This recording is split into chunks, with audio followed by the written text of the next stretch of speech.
O presidente da Comissão de Fiscalização Orçamentária da Assembleia Legislativa, o deputado estadual Carlos Avalone, ele criticou a proposta da Lei de Diretrizes Orçamentárias, a LDO, apresentada pelo secretário de Fazenda, Rogério Galli.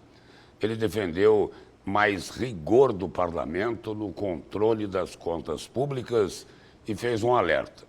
A margem de remanejamento do orçamento do ano que vem pode chegar a 30%. E é para falar sobre esse e outros assuntos que está aqui no estúdio do Jornal do Meio-Dia o deputado estadual Carlos Avalone, do PSDB. Boa tarde, deputado, e seja bem-vindo aqui ao Jornal do Meio-Dia. Obrigado, Lúcio, por mais essa oportunidade para a gente poder fazer os esclarecimentos sobre a questão orçamentária. Deputado, quais os problemas ainda de ordem política aí que atrapalham a aprovação do orçamento do ano que vem?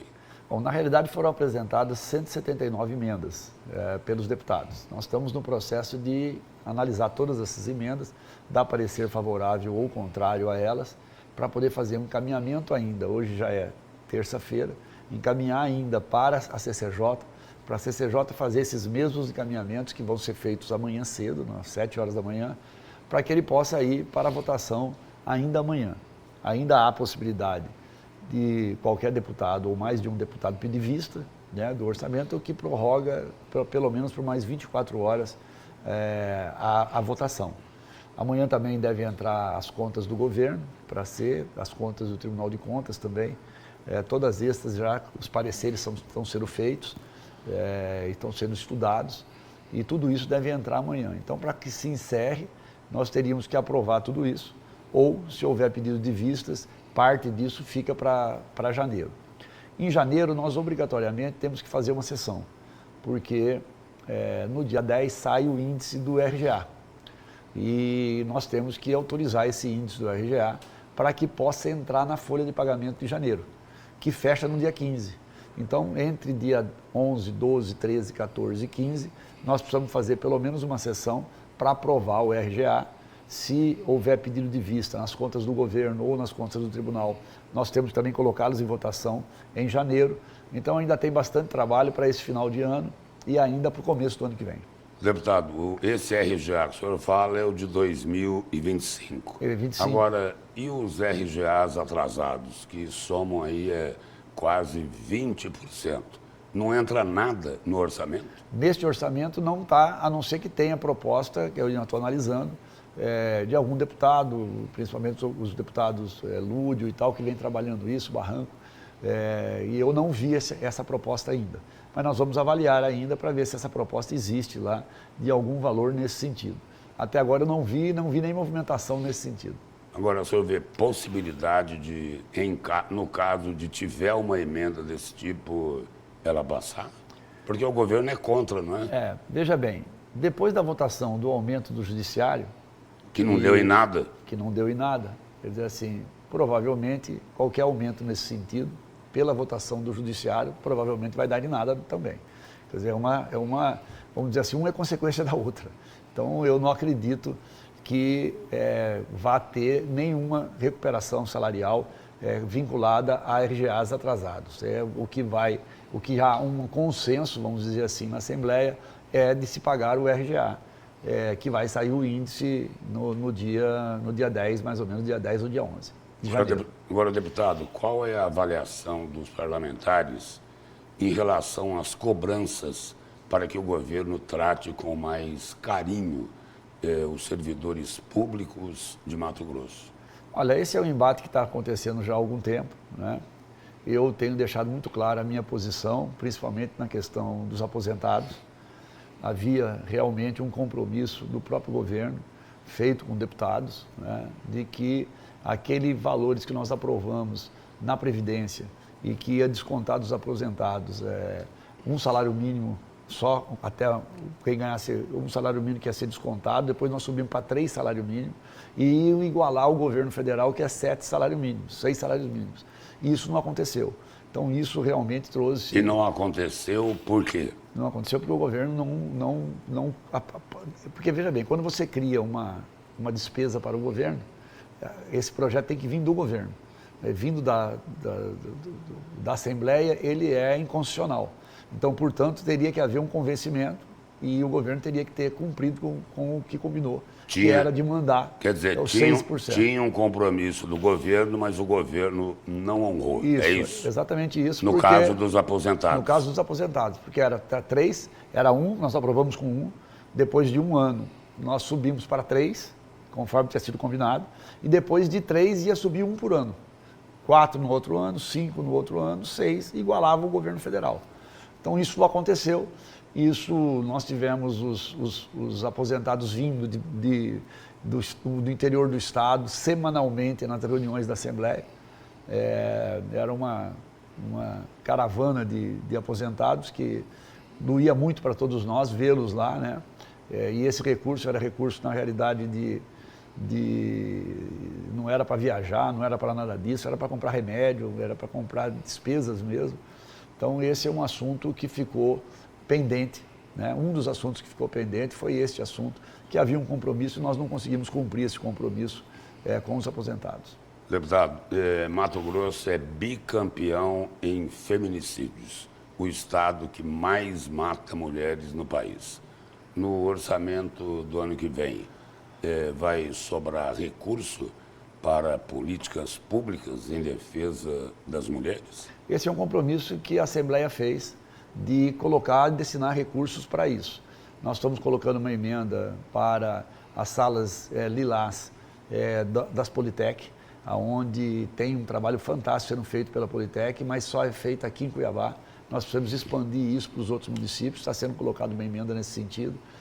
Nós estamos colocando emenda para a delegacia em Várzea Grande, Delegacia da Mulher. Tem sido colocado outros recursos também para atender as mulheres e isso tudo vai depender depois dessa aprovação até amanhã. Então, mas há um entendimento da Assembleia de que esses assuntos teriam que ser prioridade. Nós fomos o autor do Orçamento Mulher, então hoje nós temos um orçamento separado só para as mulheres e isso nós precisamos transformar isso numa forma em que as mulheres possam se enxergar dentro do orçamento. E hoje as mulheres não se enxergam dentro do orçamento. Esse orçamento específico para as mulheres é de quanto? Não, por isso que é importante, né? O que o governo apresentou para nós no ano anterior, que ele faz um relatório, ele colocou muitas coisas que nós da Assembleia não concordamos, como sendo o orçamento para a mulher. Então, por isso nós estamos discutindo esse orçamento. O que nós vamos fazer é colocar aquilo que nós entendemos que é importante. Algumas coisas dessas ações foram essas que eu citei aqui, da Sala Lilás, da Delegacia da Mulher e outros assuntos que nós queremos tratar nessa questão da proteção às mulheres. Deputado, um outro ponto aí que o senhor tem trabalhado é em relação à saúde mental.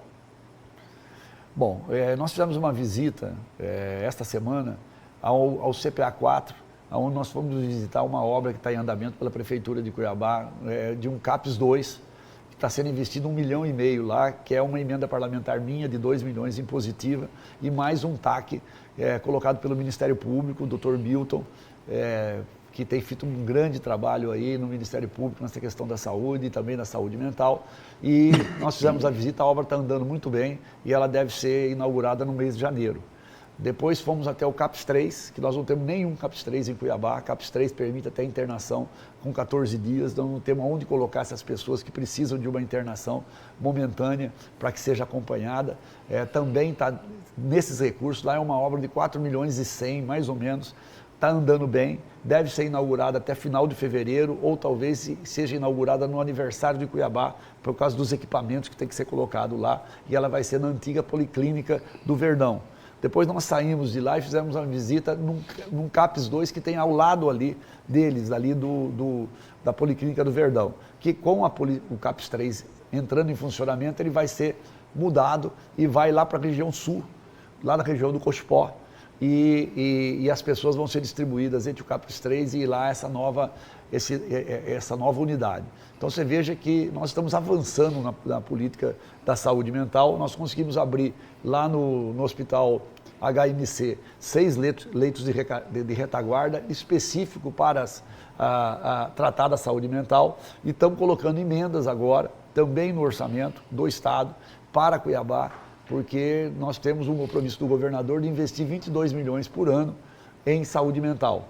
E esse ano veio só 10 milhões no orçamento. Então nós vamos levar aos 22, que já estava comprometido, sendo que parte desses recursos nós queremos que seja para Cuiabá, para melhorar a rede de atendimento em Cuiabá, que já está se expandindo para o interior, com a construção de CAPS 1, com a instalação de CAPS 1, de unidades de referência, então de residências que recebam também essas pessoas que estão em sofrimento. Então, assim, tem melhorado bastante, mas tem muita coisa para ser feita ainda, e o Estado percebeu que o momento é nós agirmos bastante na questão da saúde mental. Deputado, voltando lá ao orçamento, uma outra questão polêmica é o que o governo poderá remanejar de orçamento sem pedir autorização para a Assembleia. Já foi aprovado na Comissão de Constituição e Justiça um valor de 5%. Mas o governo quer mais. Todos os anos, não, veio no orçamento uma proposta de 20%. Nós fizemos uma proposta lá de 5% na CCJ. Aí o deputado Diego apresentou uma proposta de 30%. E a comissão apresentou uma proposta de 10%. Então isso tudo vai para o plenário, para ser discutido em qual dessas propostas será atendida. Eu defendo a proposta de 10%. Eu acho que um valor considerável seria o 10%. É difícil você não deixar uma margem de ação para o governo, você pode amarrá-lo demais. Mas, como o orçamento ele veio subestimado mais uma vez, em valores superiores a 5 bilhões de reais, se a gente não tomar certos cuidados, a gente perde a nossa prerrogativa. A prerrogativa nossa é de fiscalizar. A prerrogativa nossa é de acompanhar. Por isso que chama a Comissão de Fiscalização e Acompanhamento Orçamentário. E se nós dermos liberdade total, nós deixamos de cumprir a nossa obrigação, que é fazer esse acompanhamento. E o orçamento subestimado, abaixo da realidade, com um remanejamento aí de 20%, 30%, é uma carta branca ao governo. Não é? É uma liberdade muito grande e que nós deixamos de cumprir as nossas prerrogativas. Então, não é justo com a Assembleia você deixar de cumprir a sua prerrogativa e deixar tudo na mão do Executivo. Cada um tem a sua função e a nossa função é acompanhar. O governo nunca teve problema, até hoje, de mandar para cá, por exemplo, 20% foi o ano passado, esse ano, 2025. Na semana passada, ele pediu mais 4%. E nós aprovamos. Então, ficou 24%. Não foi nem 20%, ficou 24%. Então, não tem problema pedir. Provavelmente será aprovado, mas a hora que vem o pedido, você analisa para que vai ser gasto. E você vai. Hoje, quando eles mandaram mais 4%, que também é um valor grande, não tinha como, senão as contas do governo não fechavam. Mas se você faz isso no momento correto, se permite que todo mundo discuta o orçamento e do valor que está de excesso de arrecadação, porque na realidade fez um orçamento menor, você discuta aonde você vai gastar. E a Assembleia participe dessa decisão. Porque nesse ano o governo já arrecadou mais do que ele colocou no orçamento do Mais ano de que vem. 5 bilhões. E no ano que vem ele colocou um orçamento menor que o desse ano. Qual a intenção aí? Ter um controle maior dos gastos, independente do acompanhamento da Assembleia. E sem dar muita satisfação para quem deve fiscalizar. Exatamente, por isso que a prerrogativa é nossa. Nós temos que cumprir a nossa prerrogativa, senão poderíamos ser cobrados por isso, pela própria sociedade. Deputado, obrigado pela presença e pelas informações aqui no Jornal do Meio-Dia. Eu que agradeço mais essa oportunidade. Daqui a pouco.